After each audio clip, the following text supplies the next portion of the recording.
Saudara, apakah pernah masalah membuat hidupmu goyah? Hampir hancur tapi ternyata retak. Hampir jatuh ternyata patah.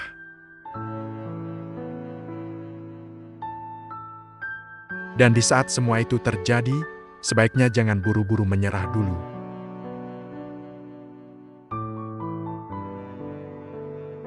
Dengarkan ayat ini dari Yesaya pasal 42 ayat 3 berkata, "Bulu yang terkulai tidak akan diputuskannya, sumbu yang pudar nyalanya tidak akan dipadamkannya." Ayat ini melukiskan salah satu gambaran paling lembut tentang hati Tuhan. Di mana Ia tidak datang sebagai hakim yang tergesa-gesa memberikan hukuman, melainkan sebagai penolong yang memahami betapa rapuhnya manusia.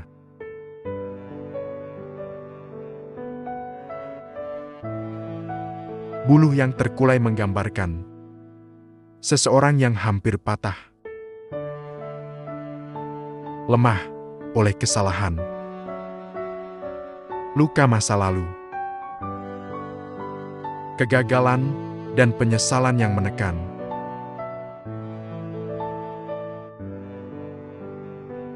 Sementara, sumbu yang pudar nyalanya adalah jiwa yang nyaris padam. Harapan yang tersisa hanya setitik, dan iman yang berjuang untuk tetap menyala.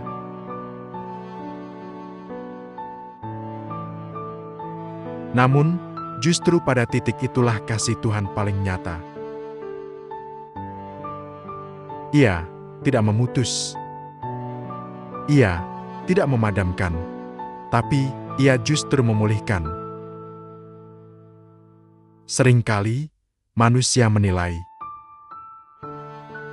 berdasarkan tampilan luar, yaitu ketika seseorang jatuh, dengan mudah menyimpulkan bahwa ia tidak layak bangkit. Tetapi Yesaya menegaskan karakter Mesias. Ia melihat potensi di balik kerapuhan, dan ia melihat masa depan di balik kegagalan. Itulah sebabnya kita mengimani kebenaran ini. Orang benar punya masa lalu, orang berdosa masih punya masa depan. Tidak ada satupun orang benar di Alkitab yang tanpa sejarah luka.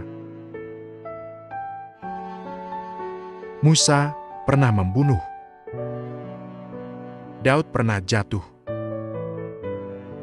Petrus pernah menyangkal. Namun, Tuhan tidak memutus mereka.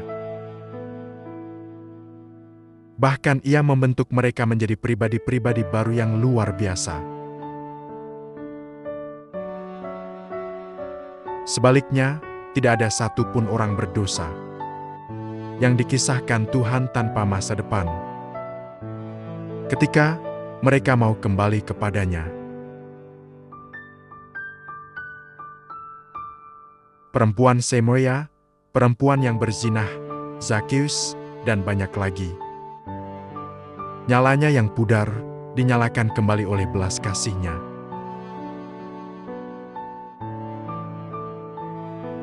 Hari ini, jika engkau merasa seperti bulu yang terkulai, letih, malu, atau hancur, ingatlah bahwa Tuhan tidak sedang siap memutusmu.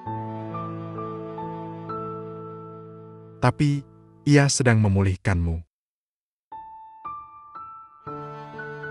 Jika engkau seperti sumbu yang hampir padam, imannya redup, pengharapannya menipis,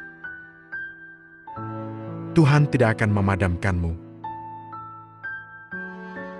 Ia ingin menghembuskan hidup baru ke dalam dirimu.